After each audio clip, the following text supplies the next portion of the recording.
Hey everybody, good morning and happy Monday. We're just a few days away from Valentine's Day. And Valentine's Day's history is really interesting. Do you know where it came from? It actually goes back to the time just a few hundred years after the life of Jesus. The Roman Empire was still the controlling force in the world, and in order to keep their influence, they had to have a strong army. But the emperor was having a hard time finding enough soldiers, and he thought the problem was that too many men were attached to their wives and families, and they didn't want to join the army. So, what did the emperor do? He banned marriages in Rome. The history is a little bit difficult to follow, and some of the story is difficult to validate, but it's kind of a neat story nonetheless. The story goes that Valentine, a Roman church leader, didn't agree with the rule to decide to stop marriages, and so he kept performing them in secret. The emperor found out, arrested him, and cut off his head on February 14th. Happy Valentine's Day. There's a lot of stories and legends about how we got from the beheadings to chocolate-filled hearts, but the fact remains that Valentine's Day is now a celebration of love. And we talk about love a lot. We use it in our vocabulary regularly. But what does it mean? Well, we've been talking in high school life groups about love a bit, and I recently shared that there are kind of two categories of love. There's self-focused love and others-focused love. Self-focused love is love that makes us feel good, like I love pizza, or I love the smell of diesel exhaust. Seriously, love the smell of diesel exhaust. Anyway, or I love Disney World.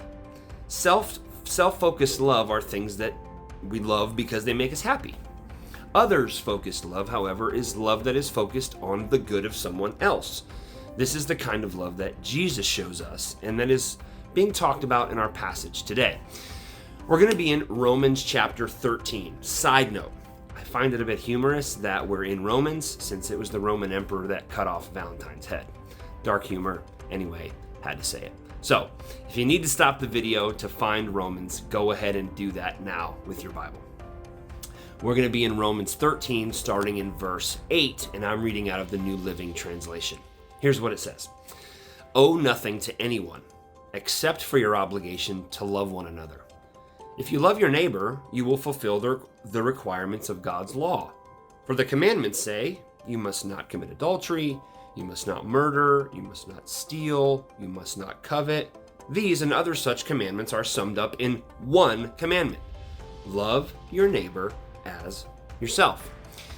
Paul is making a really important point here. He reminds us of the 10 commandments that are focused on our relationships with other people. Do not steal, do not covet, do not murder, and others like do not lie. That can be a lot to remember. So Paul's solution is just to love others. He says that if we truly love other people, all those things will happen. If we love, we won't lie. If we truly love, we won't steal. If we love, we won't hurt other people. This is because true, others-focused love wants the best for people, even when it costs us something.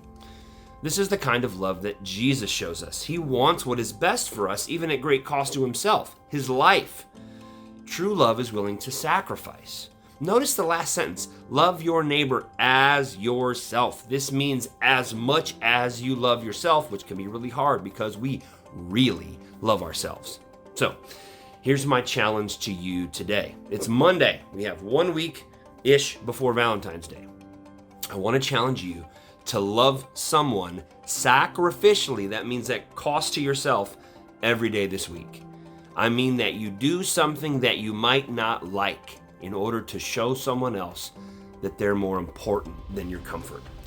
It might take some planning. It might take a little thought. You might have to spend some money or a little more effort.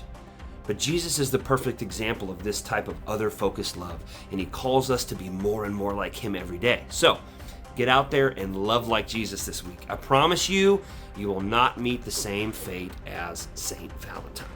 And don't forget, sign up for WinterCon 21 at cvcyouth.org/events and invite your friends. They can all come for free. Have a great week.